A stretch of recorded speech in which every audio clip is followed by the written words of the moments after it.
জাহান্নামের আগুনের প্রথম ফোঁটা, প্রথম স্পর্শ যখন জাহান্নামের আগুনের লাগবে, ছুঁইবে, সাথে সাথে নাফরমানের পুরা দেহ, ভিতরের সমস্ত অঙ্গ প্রত্যঙ্গ, কলজা সুদ্ধা একই মুহূর্তে জ্বালাইয়া ফেলবে।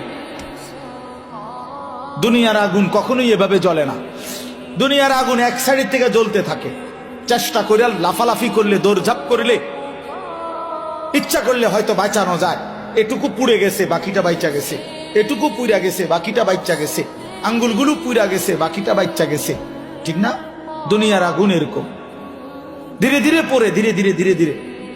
কিন্তু আল্লাহর কসম, আল্লাহ কোরআনে বলছে, জাহান্নামের আগুন যখন প্রথম সেকেন্ড স্পর্শ করবে, কলজা সুদ্ধা ভেতর বাহির পুরাটা একসাথে প্রথম মুহূর্তেই জ্বালায় ফেলবে।